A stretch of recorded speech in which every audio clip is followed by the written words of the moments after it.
Welcome to Shweta கிச்சனுங்க. நீங்கள் பார்க்க போகிறது நண்டு கிரேவி எப்படி செய்துட்டுங்க. சண்டே ஸ்பெஷலுங்க. வாங்க பார்க்கலாம். 1 கிலோ நண்டு எடுத்து நல்லா மஞ்சத்தூள் உப்பு போட்டு சூப்பராக க்ளீன் பண்ணி வச்சுருக்கேங்க.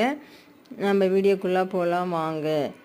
வந்துட்டு தேவையான பொருட்கள் வெங்காயம், தக்காளி, 2 பெரிய வெங்காயம் அரிஞ்சு வச்சுருக்கேன், 2 தக்காளி அரிஞ்சு வச்சுருக்கேன், இஞ்சி, பூண்டு, தேங்காய் கொஞ்சம், அது கூட வந்துட்டு மிளகு ஜீரகம் ஒரு ஸ்பூனுங்க, ஜீரகம் பெருஞ்சீரகம் 1 ஸ்பூனு போட்டு தண்ணி ஊற்றி நல்லா ஃபைன் பேஸ்ட்டாக அரைச்சி வச்சுருந்தாங்க. அடுத்து நம்ம தாளிக்கலாம் வாங்க. வானல் வச்சு எண்ணெய் ஊற்றி கடுகு போட்டு பெருஞ்சீரகம் போட்டு தாளிச்சிட்டு கருவேப்பிலை போட்டுட்டு நம்ம அரிஞ்சு வச்ச வெங்காயத்தை போட்டு வதக்கிக்கணுங்க. நல்லா ரொம்ப தீயை வதக்காமல் திட்டமான பதத்தில் வதக்கிக்கணுங்க. வெங்காயத்தை திரும்ப அரிஞ்சு வச்ச தக்காளியை போட்டு நல்லா குழைய வதக்கிக்கணுங்க. தக்காளி வதங்கிறதுக்கு கொஞ்சமாக உப்பு போடலாங்க. கொஞ்சம் உப்பு போட்டு வதக்கிட்டால் ஈஸியாக வதங்கும், சீக்கிரம் வதங்கிடும். அதுக்காக தான்.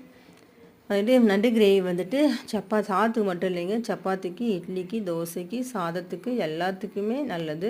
ரசம் வச்சுட்டு நண்டு கிரேவி வச்சுட்டாங்க சாப்பாட்டுக்கு.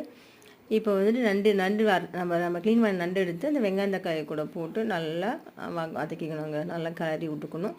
கிளறி விட்டுட்டு திரும்ப வந்து நம்ம அரைச்சி வச்சு பார்த்திங்களா விழுது மிக்சியில், அது கூட போட்டு நல்லா கிளறி விடணுங்க. ஏன்னா அப்போ தான் வந்துட்டு அதில் இருக்கிற மசாலா எல்லாம் நண்டுக்குள்ளே போகுங்க, நல்லா டேஸ்ட்டாக இருக்குங்க. அதுக்காக தான் நல்லா கிளறி விட்டுக்கணுங்க.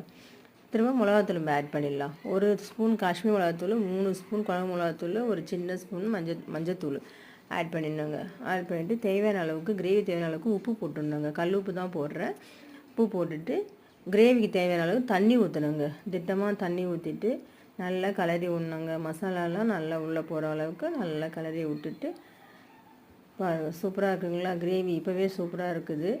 இன்னும் நல்லா கிரேவியான செமையாக இருக்குங்க. மூடி போட்டு மூடினுங்க. நல்லா கிரேவி வேக விட்டுடணும். திரும்ப நடுவில் எடுத்து நம்ம கிளறி விடணுங்க.